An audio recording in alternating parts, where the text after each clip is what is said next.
So, no apprehensions whatsoever sa mga naririnig niyo po sa balita, Mayor, na may arrest warrant?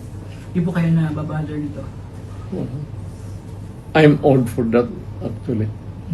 Even if you kill me now, totoo talaga, truly, it does not scare me a bit. Hindi naman ako magpasalamat, pero kaligaya ko na lang magpahinga na. So, walang takot whatsoever? Wala, sir? About fear of dying? Yeah. Na. Yung susundan ka ng mga ICC. ICC? May 100,000 na daw po na mga polis na ka-deploy sa Davao, sir. Kahiya naman niya. Pakisabi naman sa kanila na dagdagan nila ng few more mag-recruit sila sa probinsya. Come to think of it, bakit gawin nila sa bayan ko at sa akin mismo? Am I worth the toil of the police? At ako, presidente, noon may gagawin akong kalukuhan. If they want to arrest me, I will go to them. Hindi na ako kailangan ng presidente ako, naging prosecutor ako. Ano ba nakain nila? All they have to do is to call me and say, come here that because there's a complaint against you.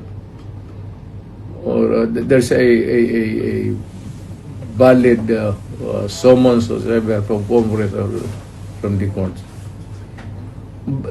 Bakit mo pa dramahin sa akin yung gano'n? Matanong nga, sometimes ito nangyayari talaga.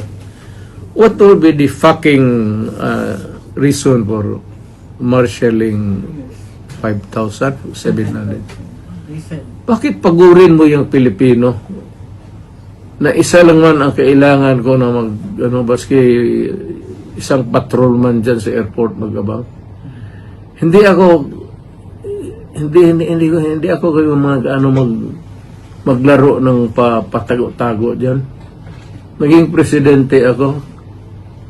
So sinong taguan ko? Police? Army? Sino? ICC? Tagal ko na naghintay niyan. Vice Mayor pa ako, ICC. Ngayon, CCI na yan. Pabaliktad. Hindi ko kayo hinahamon, pero you have been doing it, fucking on it for a long time. Can you just please try once more? This time with yung action and candor. So makita tayo. Crimes against humanity man kaya. Pati yung hindi ninyo nasali na pinatay ni Hitler, idagdag mo na sa akin. Yung nakalimutan ninyo na listahan ko. Or the unsolved massacres around the world. Charge it on me because isang impyerno lang ito.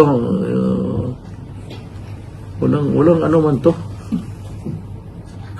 So when you, in your speech po kahapon in front of OFWs in Southern po, Mayor, you said na wala man akong kasalanan. What do you mean by that po? Walang kasalanan. If it means you have done something wrong, kasi kasalanan, masama man talaga. Wala akong naalaala na may ginawa akong kasalanan. Marami akong ginawa na hindi nagustuhan ng iba. O maybe lahat. But I did it for my country. Hindi ako yumaman. Wala akong nakuha. Pobre pa rin ako. And wala kayo nakita na nagdagdag na isang nipahat sa bahay ko. Wala kayong nakita na bagong kotse, wala kayong kita mo ito, katagal na itong panalangin ng apo ko. Took me so long at night. Kasi ayaw ko rin na gumastos yung hirap rin yung hindi naman hindi kami pinagbigyan ng swerte sa buhay ng pamilya ko. Pati mga anak ko, financially, hindi that pretty hard but we cannot afford the extra things in life. Kung hindi ako mapasok, hindi talaga ito makakita ng Disneyland itong daughter ko. Tagal niyang inhingi yan sa tatay pati nanay, sabi lang bukas. At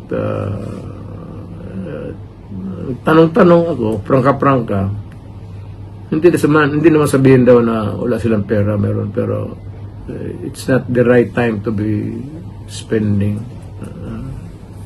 So, maniwala ako kasi kayong taga Davao, kilala naman ninyo kami, ako mismo.